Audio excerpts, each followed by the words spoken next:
Prefieren morir antes que ensuciarse. Y eso a mí me pareció algo que muy fuerte, que me marcó para toda mi vida. Eso no lo puedo olvidar, ¿no? ¿Y qué sería ensuciarse hoy? La corrupción es ensuciarse. Estamos en el despacho presidencial con Javier Milei. Javi, querido. ¿Qué tal, Esteban? Gracias por recibirnos. Por favor, un Gracias por placer. recibirnos. Un placer. Arrancamos este nuevo ciclo en La Nación Más de 10 a 11 y... Soy una suerte de padrino, entonces. Bueno, ponele. Gracias por recibirnos. Mucho para hablar. Pero antes que nada, te vi muy relajado en tu colegio, en el Cardenal Copelo. ¿Dónde te gustó más hablar? ¿Ahí o en la Asamblea Legislativa? A ver, son cosas distintas. Y uno tiene que saber tomar el lugar que corresponde en cada lugar. A mí me gustó mucho el tema de la Asamblea Legislativa. Entendía la naturaleza histórica del evento.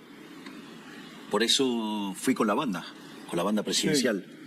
Porque la banda presidencial es opcional usarla. Salvo que estés en una fecha patria, entonces sí usas la banda presidencial.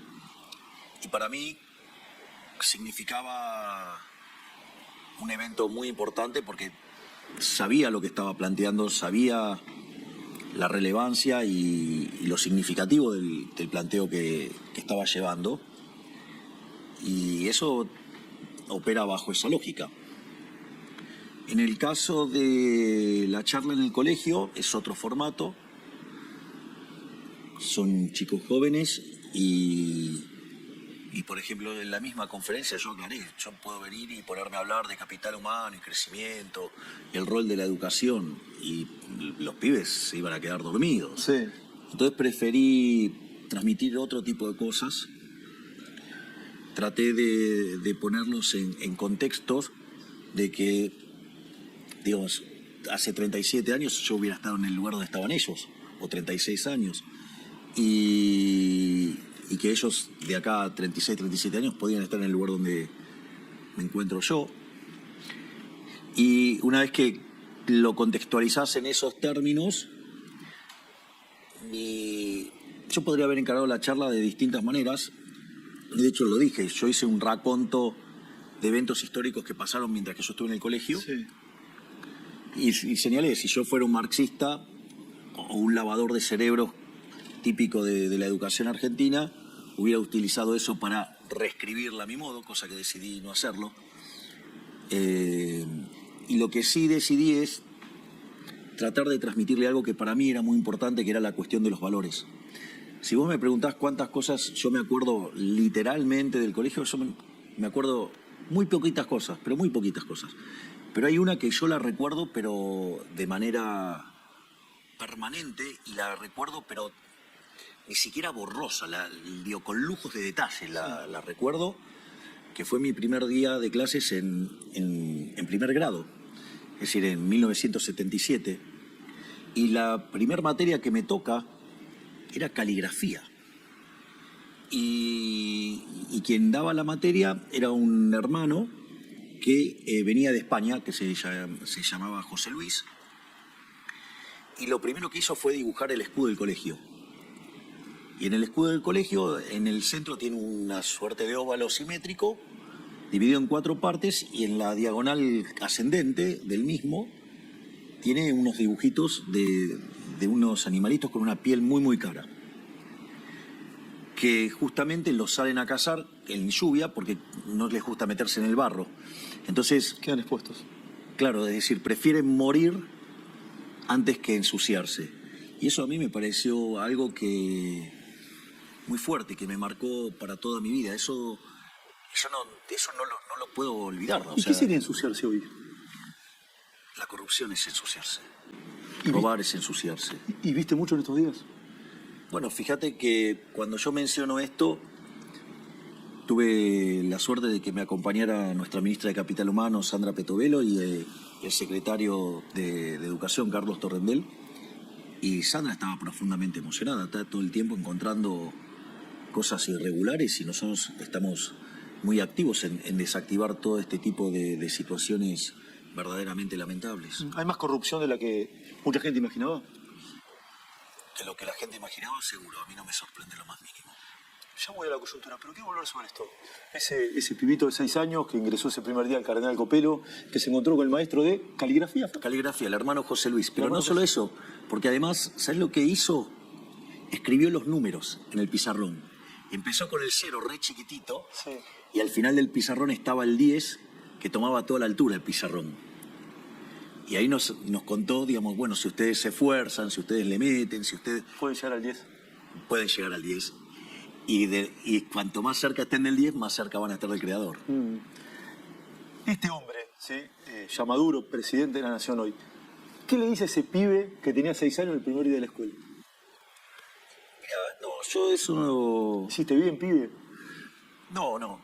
Mira, si hay algo de lo que yo no me arrepiento es de lo que soy. Eso, si vos lo planteas en un programa, en un modelo de optimización dinámica, se llaman condiciones de estado. Digo, es lo que soy hoy. Ahora, lo que soy hoy es el resultado de un conjunto de decisiones. Y como todas las decisiones acertadas o equivocadas, las hice, digamos, acorde a lo que yo creía que era lo mejor y lo hice convencido. Entonces no tengo nada que recriminarme, no tengo nada que cuestionarme. O sea, soy lo que soy en base a mis errores y a mis aciertos. Estás por cumplir 90 días como presidente de la Nación. ¿Tenés algo para cuestionarte o para observar algún error que crees que hayas cometido y lo quieras contar? Sí, nosotros, por ejemplo, yo he señalado como un error es... yo creí que podía negociar de buena fe con los gobernadores. Es decir, nosotros cuando, después de enviar el decreto de necesidad de urgencia, cuando nosotros empezamos a trabajar sobre la ley de bases y principios para la libertad de los argentinos, nosotros en ese conjunto de reformas estructurales agregamos un capítulo de coyuntura que tenía que ver con la cuestión fiscal, el capítulo 4.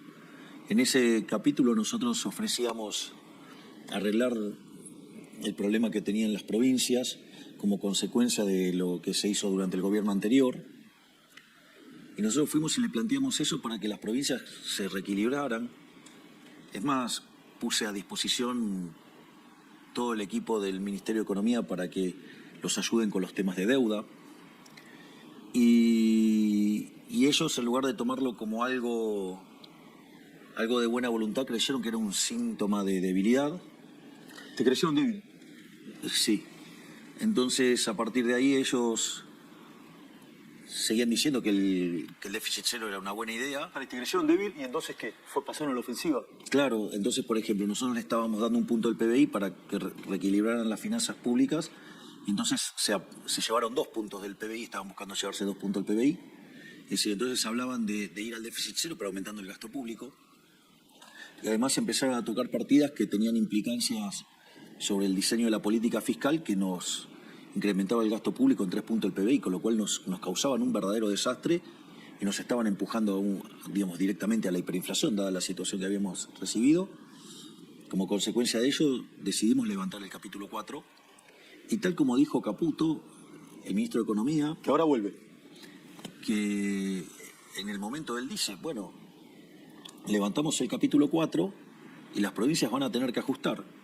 Ahí obviamente el círculo rojo, que sigue todavía en blanco y negro, como muy bien decís vos, o sea, siguen leyendo las cosas de manera incorrecta. Con los ojos del pasado. Con los ojos del pasado. Entonces creyeron que eso era una derrota para nosotros. Nosotros decíamos, esto es una derrota para las provincias. Y si vos te fijas la situación fiscal en la que se encuentran hoy las provincias, el problema lo tienen verdaderamente las provincias. Kicillof dijo ayer que vos le robaste 1 hora de clase a los chicos. Eso es mentira, porque el dinero es fungible y él en lugar de gastar, de poner tanta plata, por ejemplo, en C5N, podría usarla para pagar sueldos, en lugar de estar gastando en el aparato de propaganda que utilizan ellos para ensuciar al gobierno nacional, por ejemplo. ¿Te sentarías a hablar con Kicillof? Yo, digamos, como presidente de los argentinos estoy obligado a hablar con todos. No es una cuestión de si a mí me gusta o no me gusta. Digamos, yo estoy haciendo un trabajo, Esteban. Yo, digamos, cuando digo esto es un trabajo, es un trabajo. A mí los argentinos me eligieron básicamente para 2 cosas. Una para encauzar la economía, que tiene que ver con bajar la inflación, algo que lo estamos logrando, y volver a crecer. Y por otro lado, me pidieron que termine con el flagelo de la inseguridad, y también lo estamos haciendo. Si la lógica de gobernar y sacar adelante el país implica que yo me tenga que sentar con todos los gobernadores, yo me voy a sentar porque tiene que ver con hacer mi trabajo. Esto no es un problema de mis preferencias o de qué me gustaría hacer, digamos, si me gusta reunirme o no. Es decir, yo de hecho no soy una persona que le guste mucho el tema de estar reunido y esas No cosas. te gustan mucho los eventos sociales, digamos. Exactamente, a mí no me gustan los eventos sociales. No te gustan los eventos sociales. Y sin embargo, si lo tengo que hacer por el trabajo, lo hago. Hablaste de la economía. El dólar perforó la barrera de los 1.000 pesos. Es el número más bajo de que sos presidente. Hay algunos cálculos que hablan de la inflación entre 14 y 17. ¿Sí? ¿Cómo está la situación? Te pregunto, y a sabiendas de que hay mucha gente que está pasando mal. Mal y muy mal. Bueno, esa pregunta tiene tres partes. Vamos por la primera, que es el tema de la inflación. Recordá que cuando nosotros estábamos por asumir la inflación en la primera semana de diciembre, los precios viajaban al 1 y pico diarios, algo que daba 3.700 anual. Cuando tomabas las 2 primeras semanas de diciembre, el anualizado daba 7.500. Cuando vos tomás lo que dio mayoristas, que fue 54%, lo anualizás, te da 17.000. Nosotros, en función de eso, y dado los desequilibrios que tenía Argentina, que eran 17 puntos del PBI, 15 por la cuestión fiscal, 5 adentro del Tesoro y 10 adentro del Banco Central, nosotros necesitábamos frenar la hiperinflación como fuera. Eso implicaba hacer un fuerte ajuste fiscal para cortar el grifo de emisión fiscal y por otro lado implicaba también cortar el grifo de emisión en el Banco Central, con lo cual había que hacer un saneamiento del Banco Central. Y como además no teníamos reservas, inexorablemente había que hacer un sinceramiento del mercado cambiario. En ese contexto, nosotros aplicamos un apretón monetario muy fuerte. Eso permitió que no se convalidaran precios. De hecho, la inflación cuando iban 3 semanas de diciembre ya estaba en 30. Por eso en una entrevista que me hacen a mí, yo dije si fuera 30 la inflación del mes era un gol porque... Lo lleva Caputo Aranda, dijiste algo así, ¿no? Claro, porque significaba que se había frenado la inflación en esa cuarta semana y dio 25, o sea que hubo cierta retracción de los precios. Después en el mes de enero, que es un mes muy complicado por el tema de la estacionalidad, más el tema del arrastre estadístico, digamos, pasamos a 20. Por lo tanto, y si ahora, digamos, la inflación está en torno al 15, si vos le restás el efecto de las prepagas, el efecto de las tarifas y el arrastre estadístico, estamos muy cerca de un dígito.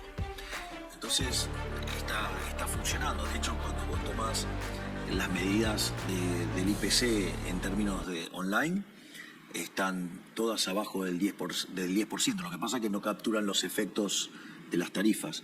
Es más, yo te digo algo, si nosotros tuviéramos el caso de una inflación en torno al 15, y si, dado el arrastre estadístico, a pesar de la suba de tarifas, a pesar de la suba de las prepagas, si los precios de los bienes se pudieran computar de manera correcta, dadas las promociones, hoy la inflación estaría en un dígito ya. Hoy la inflación estaría en un dígito. Lo que pasa es que, ¿qué es lo que hacen las empresas? Las empresas pricearon muy fuerte. Subieron los precios por las dudas, digamos. Claro. Bueno, está bien, es parte de la vida. Cuando te equivocás, después corregís. Sí. Pero ¿cómo corrigen las empresas? Te hacen el 3x2, el 2x1. En vez de bajar el precio. Exactamente. Entonces te queda marcado el precio, cuando en realidad el precio verdadero está bajando. Es por eso, si vos llegás a corregir por ese efecto, hoy la inflación estaría en un dígito. ¿Los meses más difíciles van a ser este y el próximo? Sí, este mes va a ser difícil, pero nosotros también es cierto que tomamos muchas medidas para aliviar. Y eso hasta fue destacado y ponderado por el Fondo Monetario Internacional. Nosotros estamos duplicando la asignación universal por hijo, estamos duplicando la tarjeta alimentar, estamos duplicando lo que es la asistencia a las mujeres embarazadas. Hemos cuadruplicado la ayuda a los chicos que inician el colegio, que es una partida que le llega a 7.300.000 chicos. Estamos poniendo en marcha un plan para que aquellos que no puedan pagar las cuotas del colegio se les dé un financiamiento para que puedan hacerlo. Entonces nosotros estamos haciendo un gran trabajo en eso. Es más, a mí me resulta bastante trágico, por decirlo de alguna manera, el tipo de reflexiones que hace el gobierno anterior sobre el tema de los jubilados. Sí. Porque cuando se fueron ellos del gobierno, la jubilación mínima era de $80. Y hoy la jubilación mínima con el bono es de $200. Entonces, verdaderamente... ¿Falta honestidad? ¿Decís lo que dice el gobierno anterior? Bueno, es la característica del gobierno anterior. Son mentirosos seriales, ¿no? Sí. ¿Y deshonestos? Deshonestos intelectualmente, seguro. ¿Hablaste con Alberto Fernández? Sí, me llamó por el tema de lo del champán. Sí.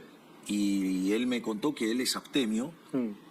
Y como estábamos con ese tema, en ese momento también había muchos periodistas pidiéndome las facturas, pero todos me decían que Alberto era abstemio. Entonces, a mí me pareció que era digamos, ahí me comí una fake news. Yo lo pude validar con varios periodistas que él efectivamente es abstemio. ¿Y le pediste disculpas? Pues claro, le pedí disculpas y publiqué en Twitter un tuit dejando constancia de eso. Sí. Digamos, a mí me parece que es de buena gente hacer eso, porque si yo me quejo de periodistas que mienten de manera abierta y descarada sobre cosas mías, y si yo me quejo públicamente, y algo que me parece verdaderamente aberrante es que algunos periodistas mienten y refuerzan la mentira, ¿no? ¿Cuál es la mentira que más te jode que te dicen de vos? Mira, ya a esta altura del partido casi, digamos, como que te acostumbras ya, porque verdaderamente la cantidad de locuras que dicen es verdaderamente descomunal. En la charla que tuviste con Alberto, ¿hablaste del tema de los seguros, de todo este escándalo de corrupción? No. ¿Qué mirada tenés al respecto? ¿Lo denunciaste o lo mencionaste en la asamblea? No, ahí, digamos, eso está impulsado desde Capital Humano y está haciéndose todos los trabajos para terminar con todo lo que sea actos de corrupción. De hecho, una de las cosas maravillosas que armó la ministra Petovelo en el Ministerio de Capital Humano es, ella tiene como una suerte de brigada anticorrupción y van y se instalan en alguna dependencia y revisan todo y nada, y como verás, cada vez que encontramos cosas salen todas a la luz y los llevamos a la justicia. Nosotros con el tema de la corrupción vamos a ser implacables. Sí, con el tema de los seguros van a cortar toda la intermediación. Sí, se va a ir a un esquema de autoseguro, tengo entendido. Sí. Javier, ¿cómo está el tema del aumento de las dietas de los diputados y senadores que se generó una gran polémica? ¿Cuál es tu mirada al respecto? ¿Qué crees que va a pasar? Al final no terminé de contestarlo al tipo Pompeo. Bueno, perdón, Ahora te contesto esto. Mira, te cuento cómo funciona. Básicamente, tiempo atrás, básicamente los legisladores se votaban ellos mismos la dieta. En ese contexto, frente a la resistencia que generaba, con mucho criterio de la gente, entonces, básicamente lo que se hizo es ir a un esquema donde las dietas quedaban atadas a las paritarias de los trabajadores del Congreso. En ese contexto, tanto Martín como Victoria tenían que firmar los aumentos, que también eran los aumentos de la gente, que era el resultado de la paritaria de la gente del Congreso, y en función de eso se firmó eso. Obviamente que dado la situación del país, o sea, yo le dije a Martín que saque esa cláusula y que básicamente avance en algo que quede desligado y que los políticos voten a ver qué quieren hacer con las dietas, sí, y que queden expuestos frente a la sociedad. O sea, que no se aumenten el sueldo ahora. Bueno, nosotros no lo hicimos. A los jerárquicos de acá no lo hicimos. Sí. ¿Y vos ganabas tu dieta, además? No la doy. Bueno, la sorteabas. Tu dieta en la época que era diputado la sorteaba directamente. Y ahora tu sueldo lo percibís, por supuesto. Porque ahora no puedo tener ningún ingreso alternativo, entonces tengo que pagar los costos de mi casa original. Sí, por supuesto. Entonces, ¿te parece mal que los diputados suban el sueldo? Yo no estoy de acuerdo con eso. Y entiendo que puedan tener necesidades, pero hay 60% de argentinos pobres. Y más de 10% de argentinos indigentes. Entonces, que no me venga con que a eso no le alcanza, porque hay muchísima gente que la está pasando muchísimo peor, con muchísima menos plata. Claro, vuelvo al tipo de cambio, sí, que te había interrumpido. Vos siempre haces la cuenta, sí, dólar oficial, más impuesto país. No hay eso te da 1.050. Claro. Por lo tanto, no hay brecha. No hay brecha. No hay brecha. ¿Y es bueno o malo que baje el dólar? Mira, en realidad, esto yo lo suelo explicar así, digamos, porque ahí yo tengo alguna pequeña diferencia aún con los más ortodoxos. La inflación es siempre y en todo lugar un fenómeno monetario que se genera por un exceso de oferta de dinero, ya sea o porque subió la oferta o porque cayó la demanda, por ser las dos cosas a la vez. Eso genera una pérdida del poder adquisitivo del peso. Esto quiere decir que todos los precios expresados en pesos suben, todos. El dólar es un precio más. Es el precio de la moneda de Estados Unidos. Lo que pasa es que como es un activo financiero, sube primero. O sea, todo eso del pass-through, todo eso es una tontería atroz. Traslado a precios. Exactamente. Digo, porque aparte implica desconocer los fundamentos de la teoría del valor, implica desconocer el principio de imputación de Menger. Digo, no me voy a meter con todas las cosas que implica de brutalidad en lo precario del análisis económico de muchos economistas argentinos, te diría la gran mayoría. Ni que hablar que no conocen el efecto Hume-Cantillon tampoco. Pero, entonces, ¿qué es lo que sucede? Lo que vos ves en el dólar es un indicador temprano de lo que te está pasando con los precios porque es un activo financiero, entonces va primero. En ese sentido, a mí me parece que es notable lo que está pasando con el dólar, porque lo que te está diciendo es, dado que es la moneda que más se apreció en el mundo y que se cayó como un piano, eso te estarías mostrando que de acá en adelante, en algún momento, la inflación se va a derrumbar como un piano. Es decir, nosotros estamos mirando niveles de inflación, y que si es del 15, que si después baja tanto, lo que fuera, y puede ser que se caiga como un piano la inflación. Y eso, en algún momento va a pasar. Esteban, eso en algún momento va a pasar. ¿Por qué? Porque yo te pregunto cuándo, si no soy mago. No, porque el tiempo es del creador, no es mío. Pero el punto más importante es el siguiente, Esteban. Nosotros hemos decidido frenar la emisión monetaria. Ahora nosotros, cuando vos mirás la base monetaria, prácticamente no se movió. Salvo que mires un día puntual que vence alguna operación concreta, pero cuando vos tomás periodo más estable, digamos, está claro que la emisión aumentó.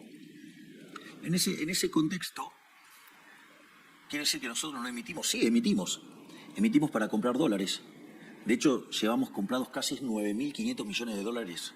O sea, ¿entendés que metimos un refuerzo en las reservas de 9.500 millones de dólares? No solo eso, sino que además hay unos instrumentos en los cuales había utilizado el Banco Central en la gestión anterior para mitigar los efectos en el mercado de cambios, que dispara opciones de put que se están ejecutando y que también implica que hay que pagarlas. Y también estamos pagando los pases, ¿no? que en lo que devino las LELIQs.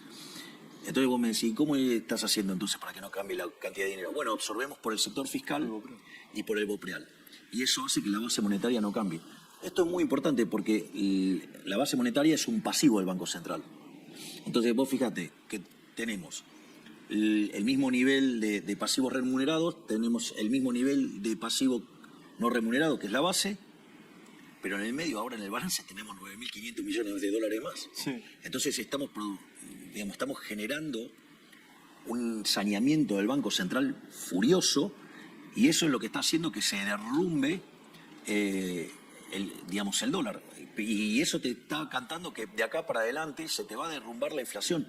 Es más, yo te voy a decir algo. Históricamente, en lo que va del siglo XXI, la base monetaria en términos del PBI en Argentina es 10%. Hoy la base monetaria, sí, es 3%. En realidad, si queremos ponernos piqui, es 2,6%. Es decir, la economía está fuertemente desmonetizada. Cuando vos mirás el crédito al sector privado no financiero, es 4% del PBI.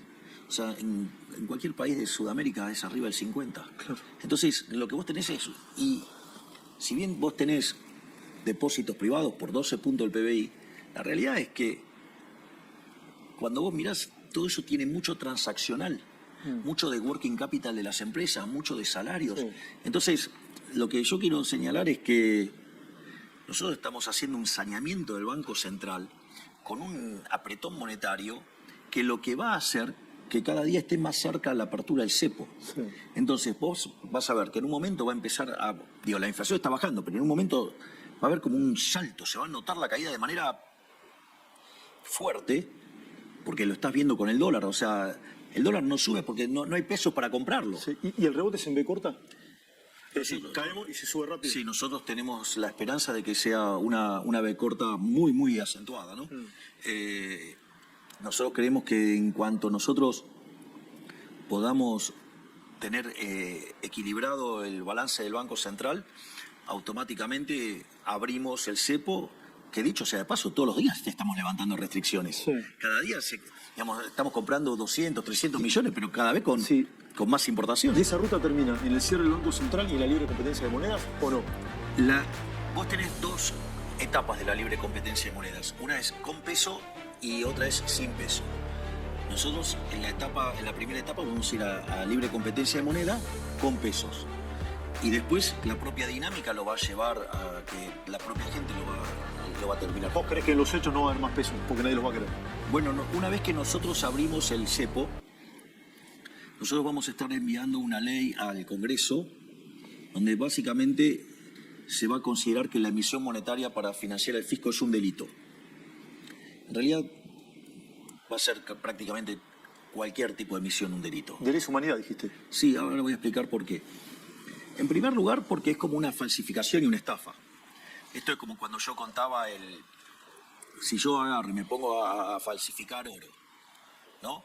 Y no sé, lo tengo para adornar mi casa, no pasa, pero si yo te lo quiero meter adentro de la economía, como si fuera oro bueno, te estoy estafando. Eso es un robo. Eso es lo mismo que te pasa cuando el Banco Central emite dinero. Está estafando ¿a quiénes? A los que ya tienen pesos. Y eso se manifiesta después como el impuesto inflacionario. Porque como hay más, los que lo tienen pierden valor. Exactamente. Entonces, y es una transferencia hacia el que lo emitió. Entonces, por lo tanto, es un robo. Vos sabés que el último año, entre emisión directa e indirecta, el kirchnerismo emitió 13 puntos del PBI. Una locura. Una locura. ¿Y es de delincuentes hacer eso? Sí, porque es un robo. Entonces Massa fue un delincuente.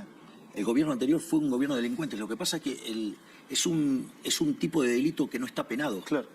O sea, entonces no es un tipo penal, claramente. No está, bueno, nosotros consideramos que tiene que ser un delito penal. Entonces, en ese contexto van a terminar yendo presos el presidente del Banco Central y su directorio, el presidente de la Nación, el ministro de Economía y los diputados y los senadores que voten presupuestos que tengan financiamiento monetario.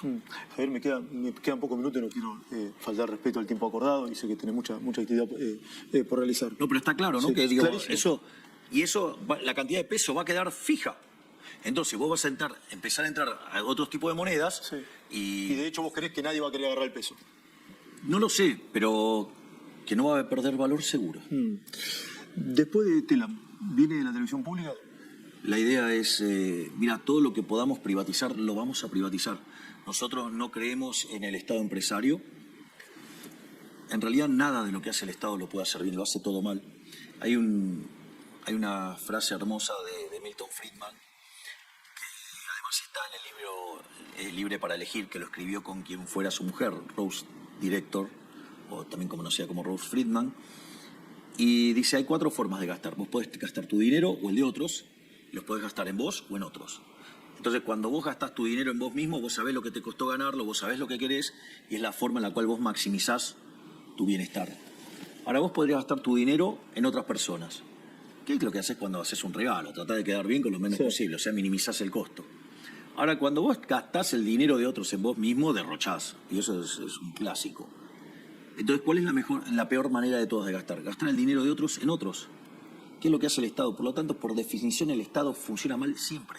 Siempre lo va a hacer mal. No hay forma de que todo lo que se pueda privatizar lo vas a privatizar. Todo lo que pueda privatizar lo voy a privatizar. Todo lo que pueda pasarse al sector privado se lo voy a pasar al sector privado. AISA y Banco Nación también, por ejemplo. No debería quedar nada en manos del Estado. Porque fíjate, digamos, viene y ¿viste? ¿Querés detectar a un chorro? A ver. ¿Querés detectar a un chorro, a un político chorro? Sí. Es el que viene y te dice, no, hay que tener un Estado eficiente. Después de lo que te acabo de contar, no existe el Estado eficiente. No existe el Estado eficiente porque, además, el último que podría decir algo así es un político argentino. Porque, en principio, no existe. Y si por error existiera en Argentina, no existió. ¿Me comprendés? Porque el caso de Argentina es todo funciona mal. Es decir, si yo te digo, voy a hacer una agencia como Telam, ¿cómo va a terminar? Y siendo un brazo, digamos, de un aparato político, un aparato de propaganda. Bueno, Bueno, ¿y cómo funciona? Y de esa manera. Entonces, y además pierde un montón de plata. Y entonces, ¿de qué estamos hablando? Macri, ¿va a haber una fusión con el PRO? ¿No va a haber una fusión? ¿Están hablando? Nosotros tenemos una excelente relación, o sea, la verdad que con el presidente Macri yo tengo una relación excelente. Tengo una excelente relación con muchas personas en su espacio, llámese la doctora Bullrich o el doctor Petri, que son parte de nuestro gabinete, digamos. La doctora Bullrich está haciendo un trabajo fenomenal en la cartera de seguridad y la verdad que el ministro Petri es impecable, impecable. Además, sale muy motivado y trabaja muchísimo, porque está con los temas de defensa, ¿no? Pero salió esto de hacer la ley del Banco Central y ella escribió un proyecto. Sí. Ese proyecto ya lo estuvo semblanteando con Ricardo Rojas, que escribió el libro La inflación como delito, un ex juez, un libertario brillante. Bausili también estuvo en contacto con Ricardo Rojas. Ahora, digamos, tanto Luis como Santiago están interactuando en el desarrollo de este proyecto. Es decir, la verdad es que cuando también, no sé, me pongo a mirar los diputados, por ejemplo, digo, yo con Ritondo tengo una relación fenomenal. De hecho, el trabajo que hizo durante la ley de bases fue impecable. El trabajo que hicieron los diputados del PRO fue impecable. Sí. ¿Crees que van a terminar todos juntos entonces? A ver. Mirá, la verdad es que los hechos se juntaron solos, sin que hiciéramos nada. Y además, digo, yo me llevo muy bien con Macri, me llevo muy bien con Bullrich. Digo, parece que es bastante evidente que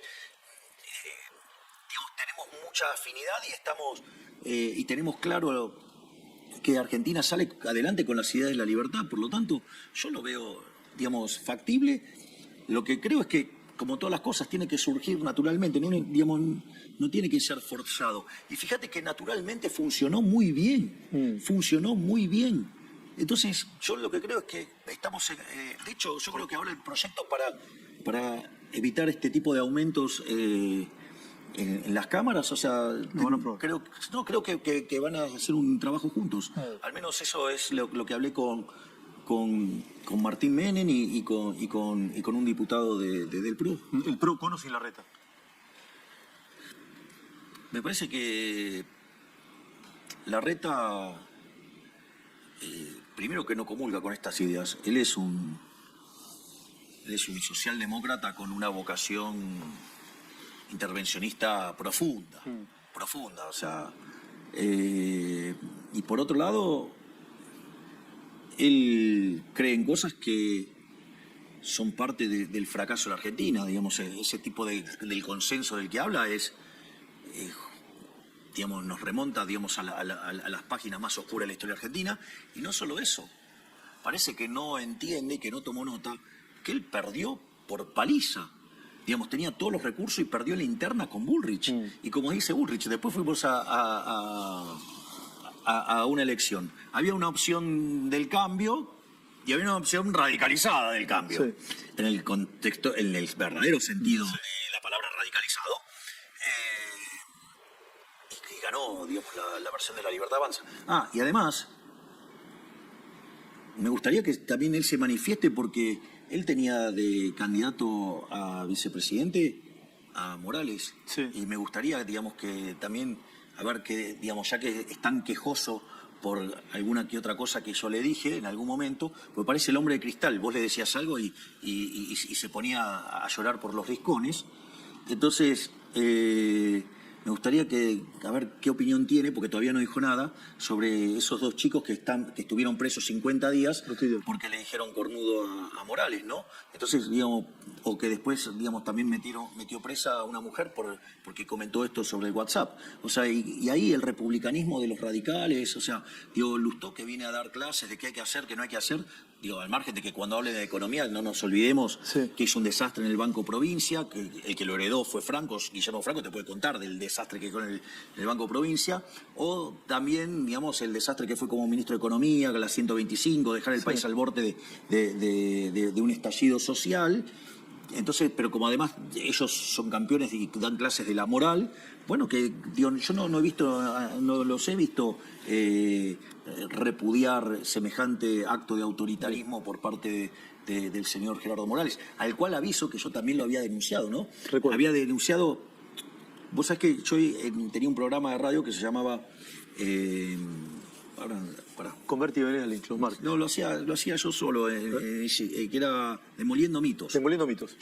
Y básicamente me dedicaba a mostrar la cantidad de pavadas que se dicen en Argentina, al menos en términos de economía. Y una de las cosas, un día nombré todos los familiares que tenían el Estado Morales. Sí. Y poco tiempo después a mí me toca ir a dar una conferencia a Jujuy. Y entonces yo ya estaba ganando popularidad y la íbamos a hacer en el Teatro Mitre, que tiene lugar para, creo, 1.100 personas o algo así. Y nada, y obviamente que a las 3 horas se habían anotado 3.000 personas. Entonces, y cuando el señor Morales se enteró, nos hizo censurar y nos sacó el teatro. Fuimos a la universidad, creíamos que ahí que iba a haber independencia, en un auditorio más Y chico. tampoco sucedió.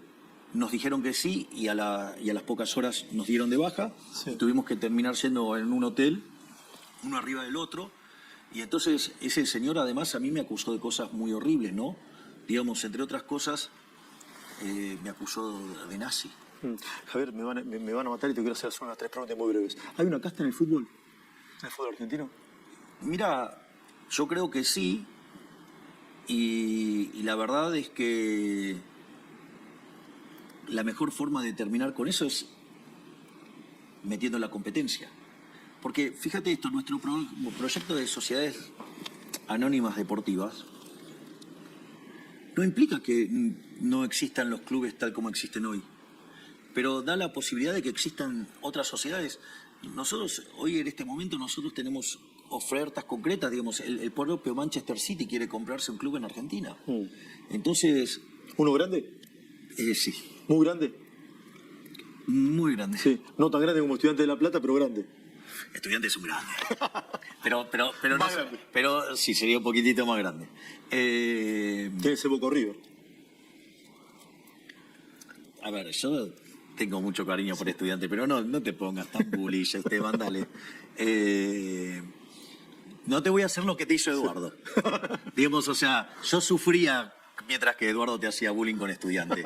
Pero, digamos, aparte un bilardista fanático, te imaginarás que me dolía el bullying. Pero te defendiste bien con las Copas Libertadores, con la Intercontinental, o sea... Sí, porque, como dice Friedman, los datos primero. Primero los datos, claro. Pero, al margen de eso, si estuvieran limpios, permitirían que hubiera competencia. Pero como están sucios, no permiten la competencia. El mejor síntoma de que hay mafia y que está podrido eso es que no permiten la Sí, competencia. está sucio. Y entonces, si vos estás limpio, no te molesta que haya competencia. ¿Por qué usas tanto Twitter, Javier? A ver, me gusta, me podría decir. No, sí, claro. A ver, primero porque yo soy un animal de redes sociales, ¿no? De hecho, nosotros en la campaña, dado que no teníamos financiamiento, usábamos las redes sociales. Es más, en un momento, salvo honrosas excepciones, hubo un apagado sobre nosotros y nosotros, recuerdo, nos manejamos desde las obras sociales, desde las redes sociales, en las cuales además nunca pusimos un peso. Entonces nosotros en eso somos muy fuertes y para mí es un mecanismo de comunicación directa con la gente. O sea, entonces para mí yo no necesito el intermediario. ¿Me comprendés? ¿Lo manejas vos en Twitter? Exacto. Yo manejo mi propio Twitter, mi propio Facebook y mi Instagram. Y el TikTok me lo maneja Iñaki.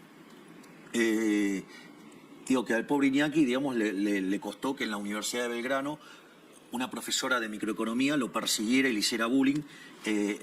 Y además, o sea, lo hostigaba y lo agredía en clases.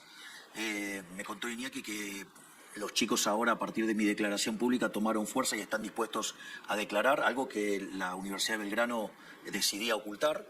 Primero protegiendo a esa profesora, digamos, pero que además no son los únicos. De hecho, yo en un momento me fui de la universidad porque justamente había entre muchos radicales y muchos kirchneristas que se dedicaban a perseguir a liberales. De hecho, uno de los profesores dijo preguntó quiénes eran liberales y si... Entonces le dijo, ¿y que ustedes son liberales de Milei? Sí. Entonces le dijo, ¿ustedes tienen prohibido O sea, hablar? lista negra para los liberales. Sí, hay persecución directa, abierta. Ah. Y eso la Universidad de Belgrano lo permitía, porque eso fue denunciado, yo lo denuncié y no hicieron nada al respecto. Ahora sí, la última. ¿Vas a crear un consejo ad honorem? Sí, vamos a tener un consejo económico, digamos, de presidente. Digamos, va a estar a cargo de Demian Riedel.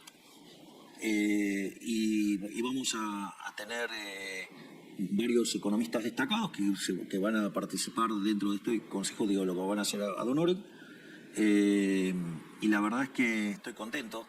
Digo, para los que andan diciendo algunas tonterías respecto a mi amigo Ramiro Marra, dentro de ese consejo va a estar Ramiro. En ese consejo va a estar Ramiro Marra. Sí, porque la idea es estar pensando afuera de la caja. Digo, para estar digamos, entonces tener un equipo, digamos, que está trabajando todo el día en la gestión, como es el maravilloso equipo que tiene Luis Caputo, o sea, el Toto.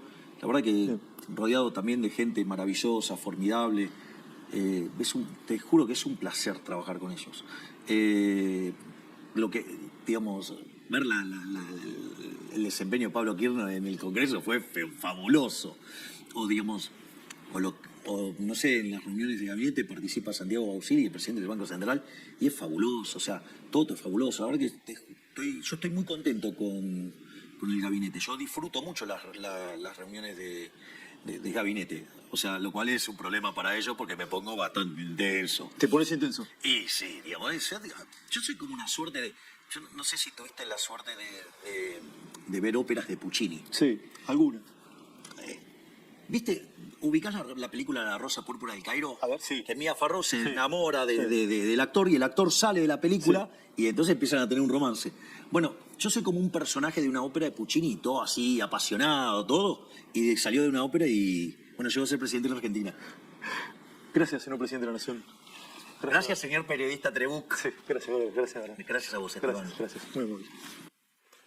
Bueno, muy bien, tengo que presentar a mi equipo, pero acá tengo un próximo funcionario del gobierno. Ramiro Marra, ¿vas a enterar del gobierno? Sí, yo siempre me sentí parte de este gobierno, igual porque Javier es un amigo y fundamos este espacio para hacer estos cambios que están dando que hablar. Sí. Es lo que dijo en la entrevista. Esto que dijo en la entrevista lo viene diciendo hace muchos años. Creo ahora lo vamos a desarrollar este consejo que va a crear el presidente de la Nación, sí, presidido por quien iba a ser el presidente del Banco Central, Demian Riedel, ¿sí? Y te vas a sumar a ese Por equipo. supuesto, Demian es una persona muy preparada, que sabe mucho y vamos a acompañar todo este proceso de transformaciones que están haciendo grande a la Argentina de vuelta. Bien, ya seguimos repasando algunas cosas. Presento a mi equipo, ¿sí?